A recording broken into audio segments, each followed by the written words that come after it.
Bonjour tout le monde, voici un problème du concours de l'Association mathématique du Québec niveau collégial l'année 2016. C'est la question 3 à 0, nous sommes égaux.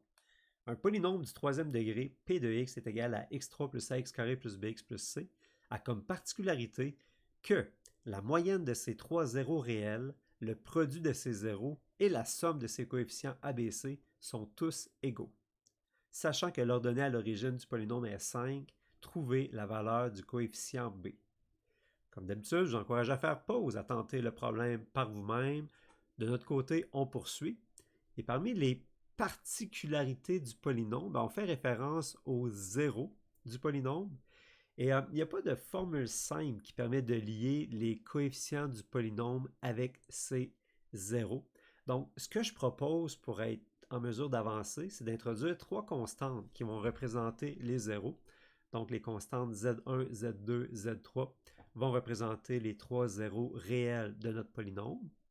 Et là, bien, selon l'énoncé, on sait que la moyenne de ces trois zéros-là, donc Z1 plus Z2 plus Z3 divisé par 3, va être égale au produit des zéros, Z1 fois Z2 fois Z3, et va être égale à la somme des coefficients A plus B plus C. Donc, on a les deux équations suivantes. Et également, on sait que l'ordonnée à l'origine du polynôme est 5. Donc, si on évalue notre polynôme en 0, on obtient 5. Donc, P de 0 est égal à 5. Excellent. Maintenant, pour être en mesure de poursuivre, ça serait le fun de réussir à exprimer notre polynôme à partir des zéros. Et pour ça, il y a un théorème qu'il faut connaître si on veut poursuivre notre aventure dans ce problème-là. C'est le théorème de la factorisation. Ce théorème-là dit que si on a un polynôme f et si a est un zéro du polynôme f, alors x moins a est nécessairement un facteur du polynôme. En quoi ça va nous aider ça? Bien, nous, on connaît les trois zéros du polynôme. Donc, ça veut dire que x moins z1 est un facteur de p, x moins z2 est également un facteur de p, et x moins z3 est également un facteur de p. Donc, notre polynôme, qui est x3 plus ax carré plus bx plus c, on peut également l'écrire de la forme x moins z1 fois x moins z2 fois x moins z3. Et là, en plus du théorème, il y a deux autres petits trucs qu'on a utilisés ici. Premièrement, un polynôme de degré 3 va avoir au maximum 3 zéros. Donc, on sait qu'il n'y aura pas un autre monôme en x qu'on va rajouter. Puis deuxièmement, on aurait pu, ça aurait été possible que ces trois facteurs-là soient multipliés par une constante, sauf que ici on a un polynôme qu'on dit unitaire, c'est-à-dire que la constante qui multiplie la puissance de degré le plus élevé, qui multiplie le x3, c'est 1. Bien, si ici on prend le temps de développer les termes, on va retrouver un x à la 3 qui est la même chose qu'ici. Donc, on n'a pas besoin de... Enfin, il ne faut pas multiplier par une constante. Bref, on a cette égalité-là. Et là, en quoi ça va nous aider ça? On va prendre le temps de développer nos deux produits ici. Et si on prend le temps de faire ça méticuleusement, on se retrouve avec x3 moins z1 plus z2 plus z3 fois x carré plus z1 z2 plus z1 z3 plus z2 z3 fois x moins z1 z2 z3. Donc, tout ce qu'on a fait, c'est prendre le temps de développer l'expression suivante. Et là, on a l'égalité de deux polynômes. Et on sait que deux polynômes sont égaux si les constantes multipliant les puissances de même degré sont égales. Autrement dit, le A doit être égal à moins Z1 plus Z2 plus Z3, le B doit être égal à l'expression suivante, et le C doit être égal à moins Z1, Z2, Z3. Donc, on trouve deux équations.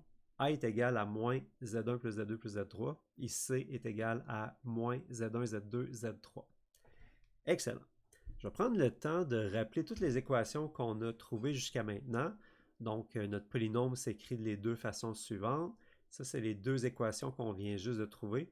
Et ça, c'est les équations données dans l'énoncé du problème. Donc, à partir de là, comment est-ce qu'on fait pour trouver le coefficient B, qui est la valeur ici? On va devoir jouer avec ces équations-là. Donc, pour commencer, on sait que P0 est égal à 5. Donc, si on remplace x par 0, on va obtenir 5. Mais si on remplace x par 0, tous les termes s'annulent sauf le c. Donc, c doit valoir 5. Donc, puisque P0 est égal à 5, alors c est égal à 5.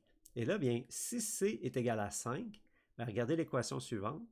L'équation suivante nous dit que moins Z1 fois Z2 fois Z3 est égal à C, mais C vaut 5, donc le produit des racines va donner moins 5. Excellent.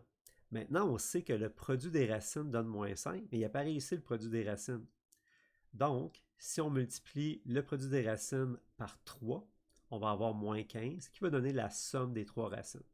Donc, on a que Z1 plus Z2 plus Z3 est égal à moins 15. On a tout simplement remplacé Z1, Z2, Z3 par le moins 5 ici. On a envoyé le 3 de l'autre côté. Excellent! Et là, qu'est-ce qu'on peut faire pour poursuivre? Bien, on sait que A est égal à l'opposé de la somme des racines, donc va être égal à l'opposé de moins 15. Bref, A va être égal à 15. Excellent. Donc là, on connaît la valeur de A, c'est 15. La valeur de C, c'est 5. Et on connaît également la valeur de Z1, Z2, Z3 qui est moins 5. Bien, regardez ici la deuxième équation. Elle met en valeur 4 nombres, mais il y en a 3 là-dedans qu'on connaît, puis il y a le B qu'on ne connaît pas, mais c'est exactement ce qu'on cherche. Donc, on peut compléter en utilisant cette équation-là. Donc, Z1, Z2, Z3 égale moins 5. Ça implique que A plus B plus C est égal à moins 5. Mais là, on peut remplacer le A par 15 et le C par moins 5. Donc, 15 plus B plus 5 est égal à moins 5.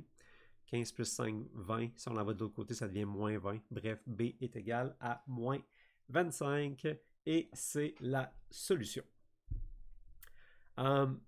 Très complète comme expérimentation. Donc ici, j'ai reproduit la solution officielle du site, présente sur le site de l'Association mathématique du Québec. Je vous invite à faire pause si ça vous intéresse à la consulter. C'est plutôt similaire à ce qu'on a fait. Nous, je nous invite plutôt à aller un petit peu plus loin. On a utilisé un résultat assez puissant et assez important en mathématiques dans notre démonstration. C'est le théorème de factorisation. Donc, la factorisation de polynômes en général, c'est un enjeu en mathématiques, c'est quelque chose qui a une grande importance. On voit ici sur Wikipédia que on a l'énoncé ici qui dit que on est en mesure de prouver que tout polynôme P possédant R comme racine peut s'écrire de la forme P de x est égal à x moins R fois Q de x. Autrement dit, si R est une racine de P, ben x moins R est un facteur de P de x. Si vous êtes curieux, vous pouvez regarder la démonstration ici. Je vais mettre le lien dans la description. J'en profite également pour mentionner que lorsque je faisais mon baccalauréat à l'Université de Sherbrooke en mathématiques, on a eu le cours, je pense à la 3e session, maths 341, nombres et polynômes. Et là, on étudiait en profondeur la notion de polynôme là, comme structure d'anneau. Évidemment, ça allait beaucoup plus loin que le résultat qu'on a utilisé ici dans la démonstration. Mais voilà, on étudiait là, en long et en large la notion de polynôme. Si vous êtes curieux de voir comment on fait ça, étudier les polynômes en dehors là, du cadre seulement des réels, vous pouvez aller voir la notion de polynôme formel sur Wikipédia. Et entre autres, là, il y a une section sur la factorisation. Et on retrouve là, le résultat qu'on vient d'utiliser. Donc, swapper un polynôme à coefficient dans le quart K. Nous, dans le problème, le quart K, c'est les réels. Un nombre R est racine du polynôme P si et seulement si le polynôme x moins R divise le polynôme P. Et juste en bas, il y a une proposition que j'ai énoncée tantôt qui dit qu'un polynôme à coefficient dans K n'admet jamais plus de racine que son degré. Donc, un polynôme de degré 3 ne pourra pas avoir plus que 3 racines. On utilise ça un petit peu indirectement. Encore une fois, il y a la belle démonstration pour ceux qui sont intéressés.